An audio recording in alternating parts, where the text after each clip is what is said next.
Hello and welcome to this video where we're going to check out my favorite modulation effect, the Boss VB-2, which is a vibrato. And we're going to see how we can get the same thing out of our fractal or helix units.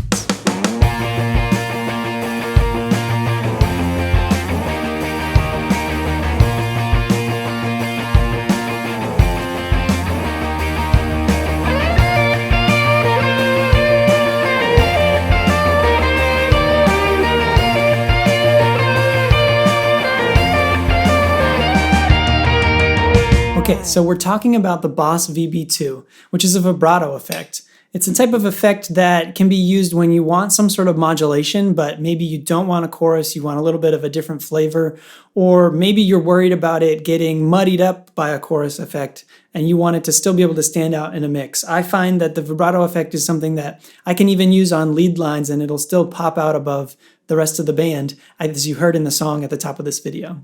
With this effect, you have three controls: rate, depth, and rise time. You can think of the depth control as sort of a mix control, letting you choose how much of the modulation ends up in the output signal. The rate and the rise time both affect the speed of the modulation in different ways. The rate controls how fast the target pitch offset changes, and the rise time controls how fast the signal reaches that pitch offset. Now, it doesn't take a lot of dial movement to get a pronounced effect. Let's listen to some initial settings.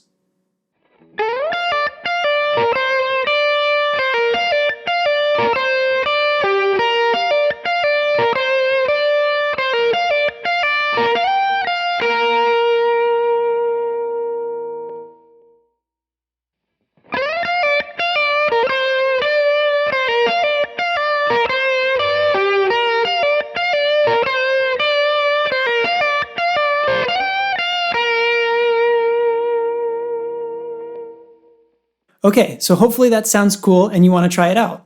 If you've got a Helix device, you actually already have this pedal modeled for you directly. It's in the modulation group called the Bubble Vibrato.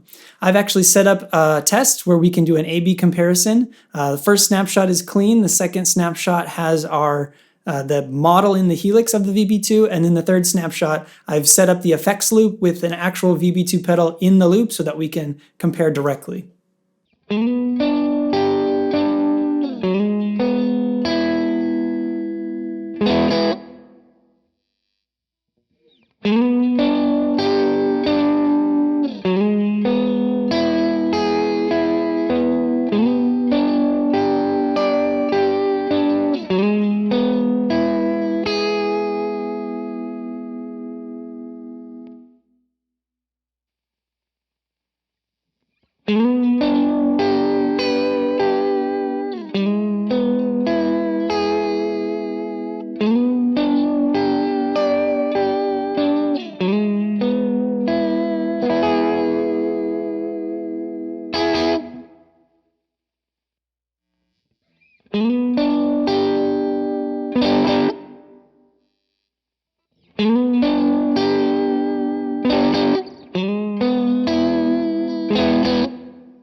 So that was easy, but what if we have a fractal unit, like the FM3 over here? Sadly, the VB2 is not directly modeled in that unit, but there's a couple of things we can do to get the same effect. The first strategy involves using the pitch block, which you might have guessed, and the second strategy involves using a chorus block. And we'll take a look at both of those. First, we'll take a look at the pitch block, because that's kind of where my mind went first. Just for reference, this is the clean tone, the amp tone that I've got. This is the Morgan AC20. Just a little bit of reverb. And yeah, so that's just for reference. So let's go over here to scene 2. I've set up a few scenes so that we can jump between our different sounds to compare them. So here on scene 2, we've got a pitch block, and it's set up just the default settings here, dual detune. It starts at 25% mix. We're gonna go ahead and crank that all the way up to 100%. And then what we're going to do first is let's just take voice 2 out of the equation. We'll just have one voice here. And what we're going to do is attach, so I'm right-clicking on Detune 1 to bring up the modifier menu. And I'm going to select one of the LFOs. In this case, we're just going to select LFO 1A. And I'm not even going to really tweak what that LFO is. The defaults are fine, but what we're going to do is, you can see by default, now we're going from total minimum to total maximum, which is 50 cents either way, and it sounds kind of insane. That's a vibrato for sure.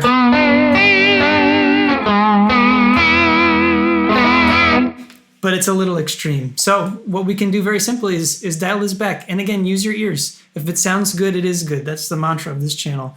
So yeah, let's dial it back. Maybe somewhere around 12, 15 is where I kind of throw it when I do this.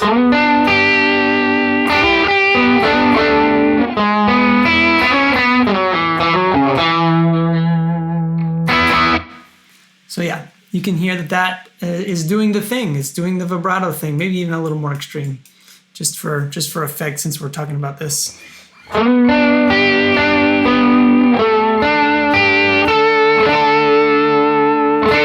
You see, with this method, we have pretty precise control. So I can dial in even down to like 7 or 8 or 5, like 5 cents. So the sweep is much less.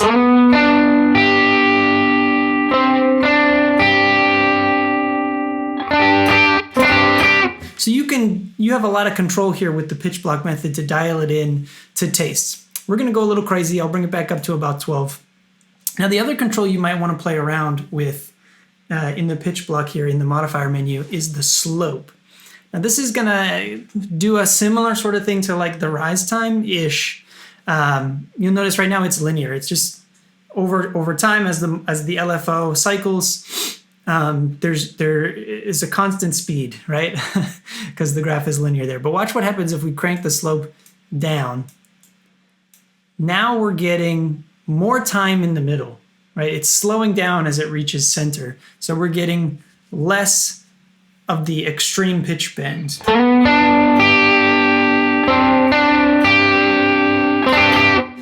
And it accelerates up to the most pitch bent part of the signal of the sound more quickly. I did not say that well. But if we go the opposite direction, you can see we accelerate past 0, where there's no pitch bend, more quickly. So we're getting a more pronounced effect.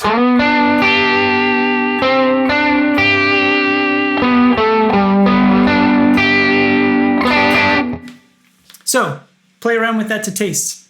I'm going to leave it right here. I like it actually at 100% slope. And you can, dial in your min, your max, dial in your slope to taste, right? Use your ears. So we can do that. We can also add a second voice, right? That was just one voice. We're not even using the second one. So we can do the same thing. Attach it to the same LFO. Maybe give it a little bit of a different min max setup. Maybe this one is wider. Let's see what that sounds like, right? And I'll give it the same slope.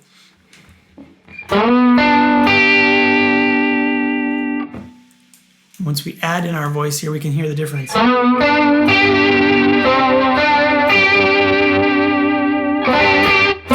So now you can hear we're getting some chorusing. We're stepping from just a vibrato effect, just a straight dry vibrato, to like we're getting some chorusing in the frequency domain. So you may or may not want that, right? You can rock this with 0% on the second voice and just use the one voice to get a standard vibrato. Or you can dial in a little bit more voice too to get a little bit of a chorusing effect as well.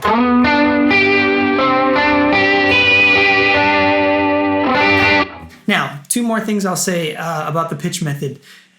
To my ear, the pitch block, no matter what I do with the pitch block, I get a little bit of like top end something to my ears. I don't know how to describe it precisely, but that's probably why there's this high cut control here. And again, feel free to be pretty aggressive with it. We can bring it back past around 8K and it sounds okay. Now we're not doing any extreme pitch bends here. This is more useful when you're doing like 2 octaves up, an octave up, right? And you're gonna be playing up here. If you're doing something crazy like that, you probably wanna chuck a lot of high end. But that's there, that's a control to note, and dial that into taste. The other thing that I'll note is that there is some modulation built in to the pitch block, and you can turn up that LFO depth to get, you don't even have to touch the rate, you can turn up the LFO depth to get even more of a chorusing effect.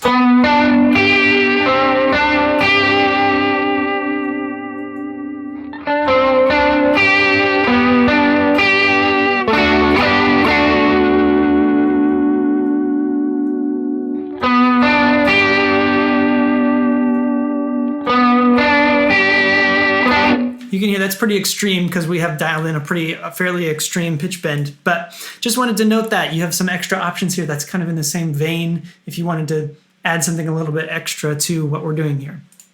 Okay, so that's the pitch block version of this. I'm gonna go ahead and save.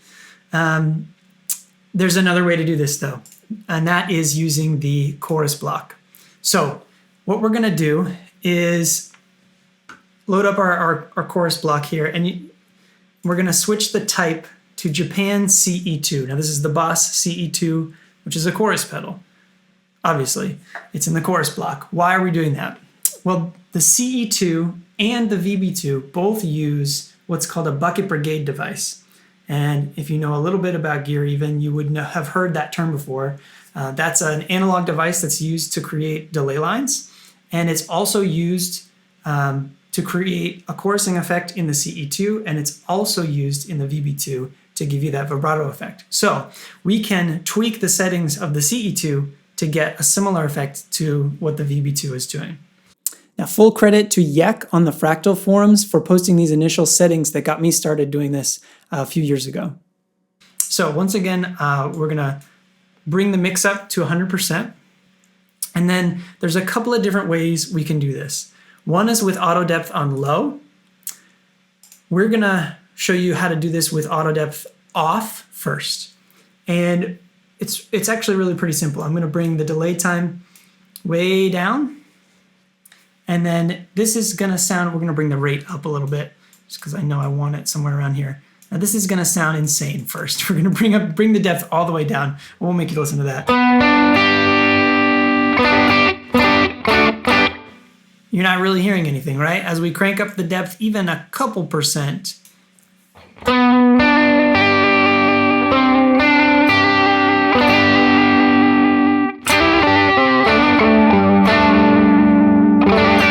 that's pretty extreme. Now you could use the mix control to dial in a little bit.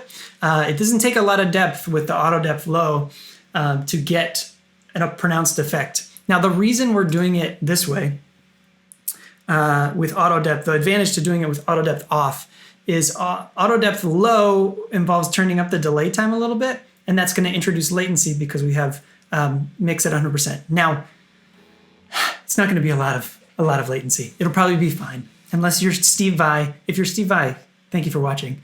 Thank you for watching anyways. But anyways, let's get off of that. Let's look at the other way we can do this. So I'm going to switch to scene 4. Which is the same setup. We're now on channel B of the chorus block. And what I'm gonna do is copy channel A to channel B.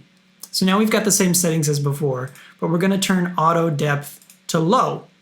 And we're gonna crank depth all the way up. And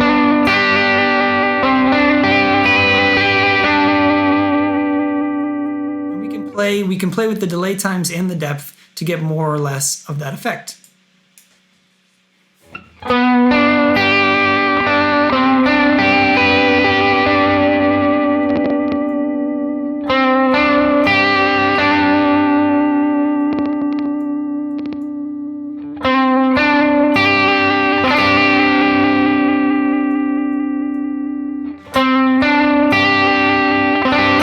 So it's subtle. It's definitely a little subtler on auto depth low, but you don't quite have as much control over how much of that effect you want to have. Maybe you want it a little bit more than what auto depth low is going to give you. But I would say if you don't want to futz with it very much, go this route. Turn the auto depth on low, turn the depth all the way up, turn the mix all the way up, and put the rate somewhere around 4 something. Now, I actually sometimes like to sync that tempo. If you actually sync it to about a 16th note, then it's going to be sort of in this range, and sometimes that sounds cool. Another cool subdivision to use is maybe like a quarter note triplet or a triplet. yeah, anyways, try it out. Let me know what you think about those two. Yeah, so in this preset, which I'll upload to Axe Exchange, we've got our clean sound, we've got our pitch version, and we've got our 2 chorus versions. And I'm just gonna play through those really quick so you can hear them back to back to back. And keep in mind, we haven't dialed them in to really sound like each other in terms of the settings, but hopefully you get an idea of the tonal difference and the fact that you can actually get here with both of these blocks. So yeah, let me play through those really quick. Here's our clean.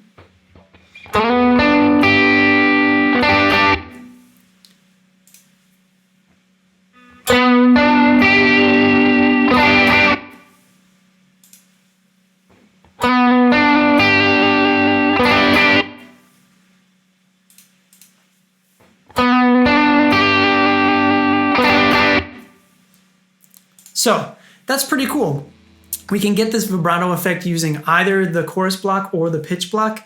And I think that's pretty cool, especially for a device like the FM3 where you're CPU bound, right? Maybe you've already got a preset that's using a chorus block or using a pitch block.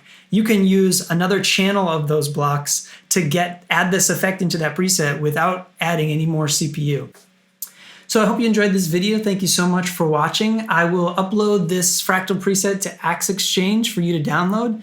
And if you do download that preset, you can save these settings to your block library, and that will allow you to recall these settings very quickly in any preset that you already have.